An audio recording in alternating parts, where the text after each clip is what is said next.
Hello guys, good evening, welcome to today's video. So today we're going to be talking about where is Bitcoin heading to. So before we continue this video, let's just talk about difference between forex and crypto. So yeah, what is difference between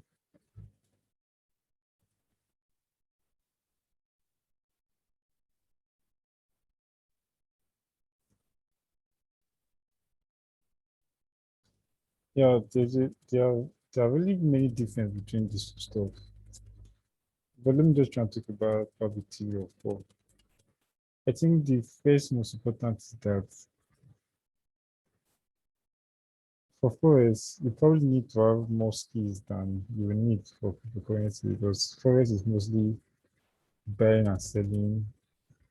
But the major idea for crypto is just to buy a currency pair you believe in and to hold it. And this, yeah, yeah. So the first difference is one, the level of skills needed for both is different.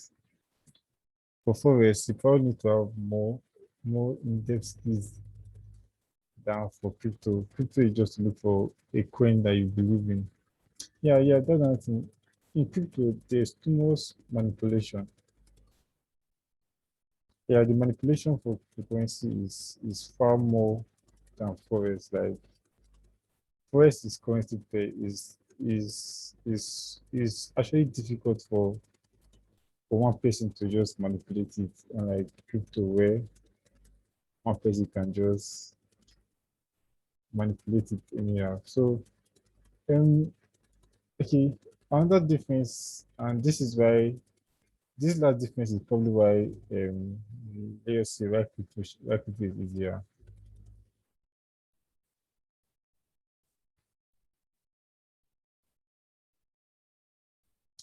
Okay, there are different ways to create crypto, but the most common way is just buy and hold. So if you have gone through my video, you will see where I talked about buy and hold as a strategy for forex. In just that in forex is is more easier for you to want to sell off or monitor your buys or not not not holding your buy than for crypto. For crypto, it's easier to buy and hold, and it's just the art of buying something and holding it is actually very good. It's a very good habit to buy and hold. So just because crypto is basically buying and holding, you don't really need too much skills as you will need in forex where you have to look for buy sells every day long.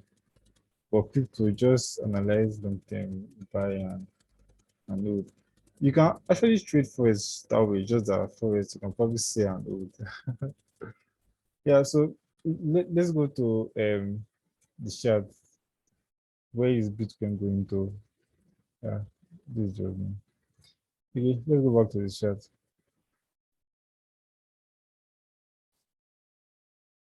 Yeah, not to waste too much time. Let's look at the current market of Bitcoin. So yeah, I actually did this let me do this. Don't worry, it might not crash, you don't know that. Yeah, I actually did this analysis probably a long time ago, while Bitcoin was still, I think during April-ish. So let's look at what we have in our chart. So I think I'll delete this also.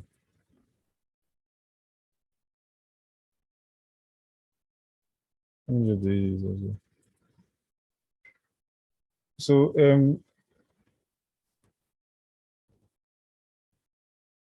at this point, the market created a new high, which is Suka Desire. And we always know what we talked about in our previous video about the market moving higher highs and coming down. I always talk about this a lot. When the market move higher highs, it can either come down to make it new low, or it can come down to crash. So those are the possible stuff that can happen. So let's continue with that knowledge.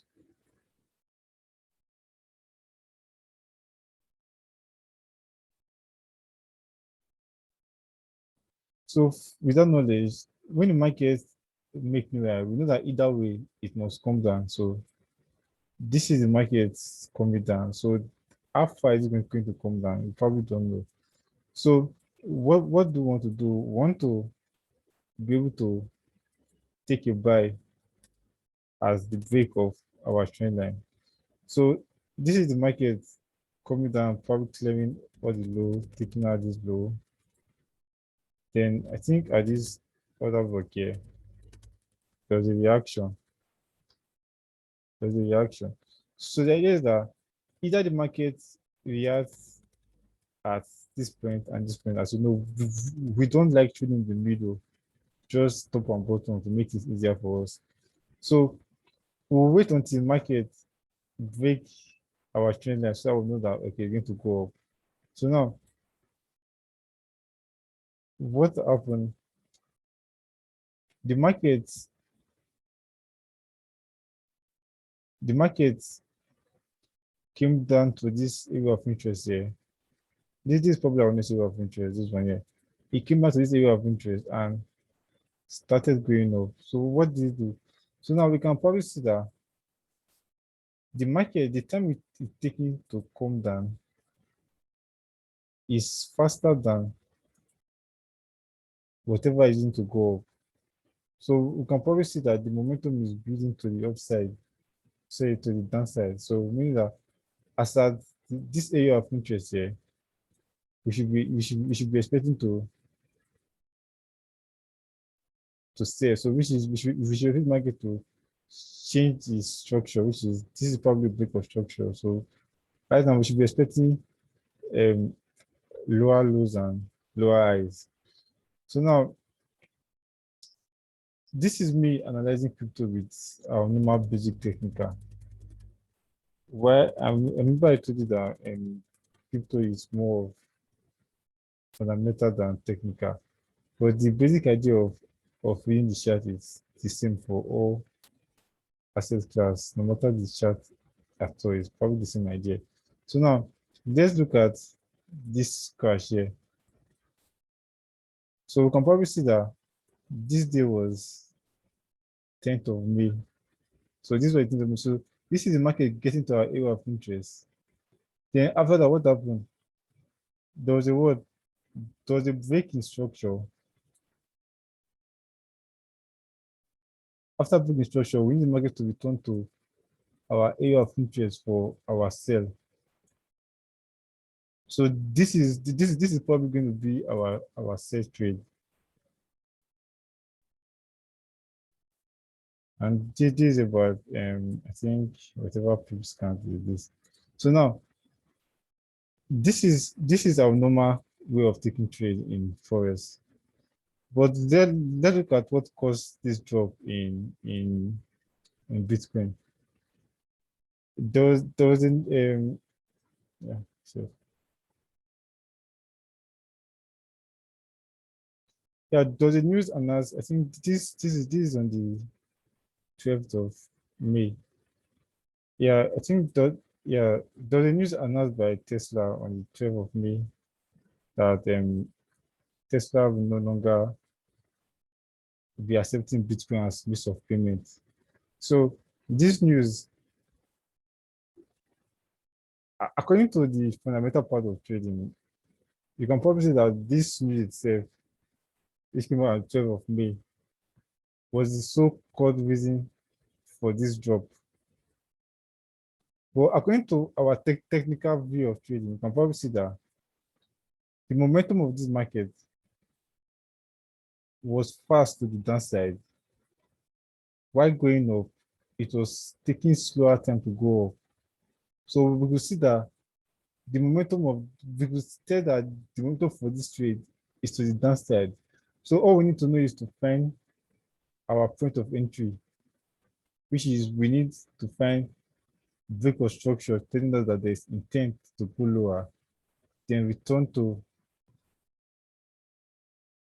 our area of interest. So that was the reason for this drop. So after this drop, what do we expect? Where is Bitcoin going to?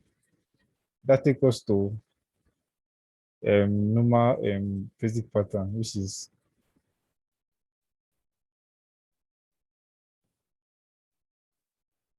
this is probably lack of schematics. So this takes us to lack of schematics. So let me try and explain what we're looking at for next. In the schematics, I'm not going to talk too much about it. The length of the move is actually dependent on what? On the range, on the length of the range. If the length between the spring and the primary supply is a certain, let me open it with the whiteboard. Let me open it with the whiteboard. So in record schematic, you probably have this.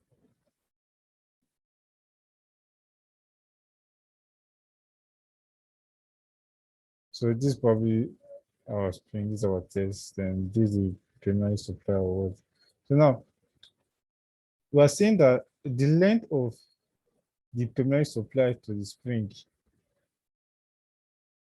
we have an impact on how the move is going to be. The market always move at least the length of that move, at least the length of that move. So if it's probably like 200 pips, if there's a breakout, the market tends to also move 200 pips in the direction of the breakout. So that's probably what we're looking at for next. That's actually what we're looking at for next. So now, spotting this, so now spotting this as a schematic, this is probably, let me just use screen there. So this is probably the length of the schematic.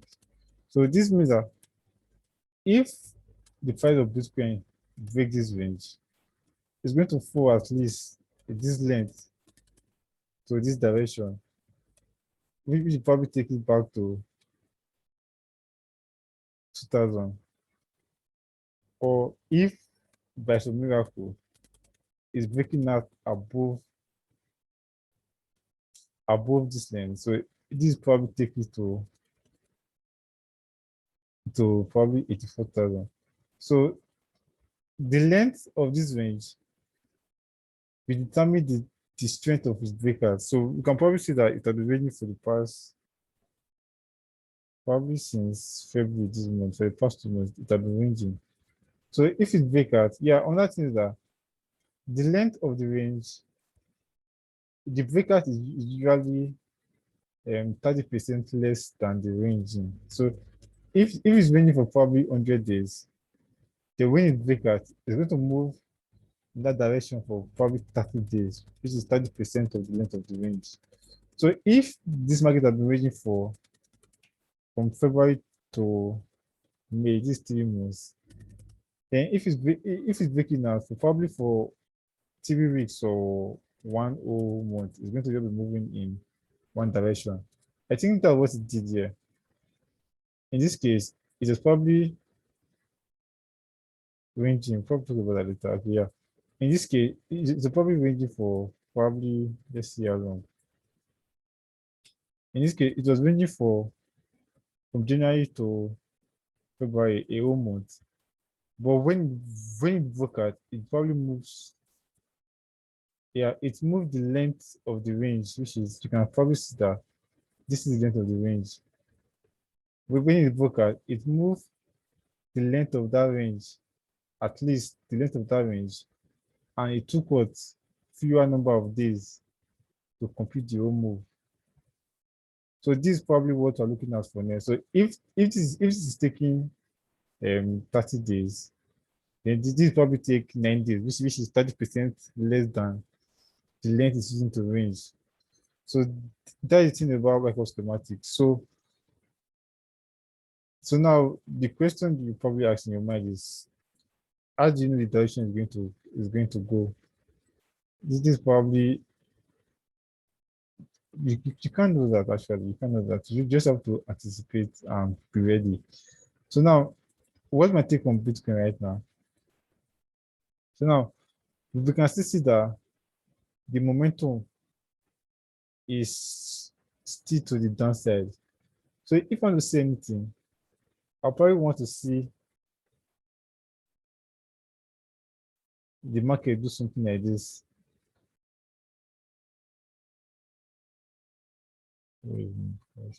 I'll probably want to see the market do something like this. Then if you can do this, then I'll probably be like, okay, there's hope for buying. But right now, I don't think there's any hope for buying. But this is the last area of interest. So we can probably see a move like this here. So this last area of interest can be the saving grace for Bitcoin. But in the long run, I think it's going to go. But you can just probably buy and hold forever. As soon as you're buying without any kind of selling, you're good to go. But if you have plan of selling, then I think buying now will probably hold your money because there'll be no movement for probably the movement for the next couple of days should be between this range. So probably for the next 1 week, it should be between this range. Then by June, then we can probably see the explosive move to the downside or the move upside. So yeah, for now, probably say Bitcoin is heading to I think this is 43,000, and that would be like a 35% drop from the high. And if it's to move to the required target, it's probably going to move how many percent from this point? Probably going to move well close to 100%. And if it's to crash to the direction of the range, it's probably going to 60% is not that bad. So what we can do right now is to probably check out for fundamentals and stuff around. I'll probably give more updates on this as time goes on. But for now, probably for the next 1 week, I don't think we'll see any massive move. It's still going to be between these range. Yeah, so guys, that's it for today. We'll probably talk more on this next time.